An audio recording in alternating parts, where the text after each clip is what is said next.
Assalamualaikum warahmatullahi wabarakatuh. Kami di sini akan memberikan pengetahuan mengenai pengawetan makanan secara biologis.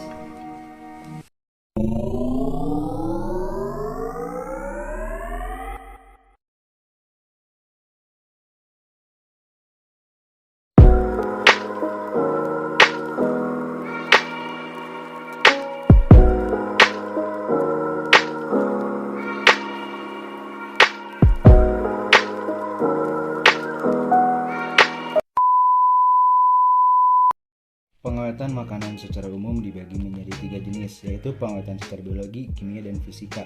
Pengawetan secara fisika, pengawetan secara kimia, pengawetan secara biologi.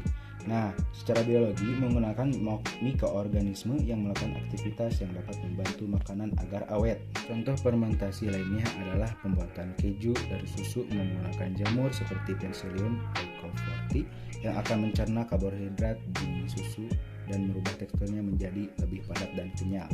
Tujuan pengawetan pangan adalah mencegah terjadinya kerusakan bahan makan, 2. Mempertahankan mutu, 3. Memperpanjang umur simpan, 4. Menghindari terjadinya keracunan, 5. Mempermudah pangan menyimpan dan pengangkutan. Pangan secara umum bersifat mudah rusak, perishable foods, karena kadar air yang terkandung di dalamnya sebagai faktor utama penyebab kerusakan pangan itu sendiri. Semakin tinggi kadar air suatu pangan, akan biologis internal metabolisme maupun masuknya mikroba perusak. 1.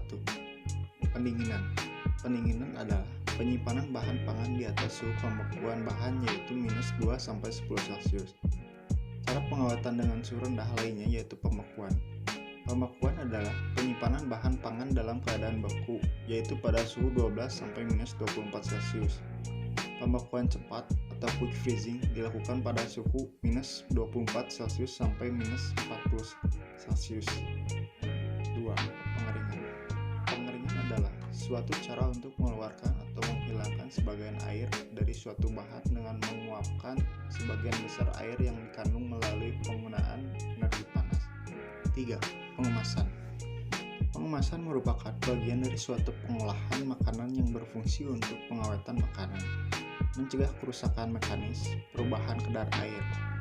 Teknologi pengemasan perkembangan sangat pesat, khususnya pengemasan plastik yang dengan drastis mendesak peranan kayu, karton, gelas, dan metal sebagian bahan pembungkus primer.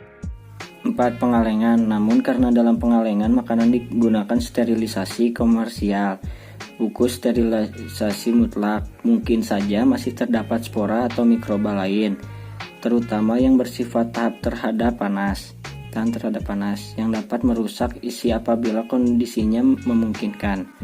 5. Penggunaan bahan kimia.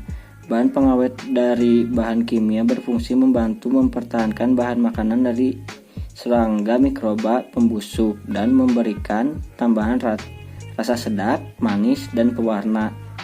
Contoh, beberapa jenis zat kimia, cuka, asam, asetat, fungisida, antioksidan. 6. Pemanasan. Penggunaan panas dan waktu dalam proses pemanasan bahan pangan sangat berpengaruh pada bahan pangan. Beberapa jenis bahan pangan seperti halnya susu dan kapri serta daging sangat peka terhadap suhu tinggi karena dapat merusak warna maupun rasanya. 7. Fermentasi. Fermentasi bukan hanya berfungsi sebagai bahan pengawet sumber makanan, tetapi juga berkhasiat bagi kesehatan. Salah satunya fermentasi dengan menggunakan bakteri laktat pada bahan pangan akan menyebabkan nilai pH pangan turun di bawah 5.0, sehingga dapat menghambat pertumbuhan bakteri fekal, yaitu sejenis bakteri yang jika dikonsumsi akan menyebabkan muntah-muntah, diare, atau muntaber. Nah, kalian kan udah lihat tadi pengetahuan mengenai pengawetan secara biologis.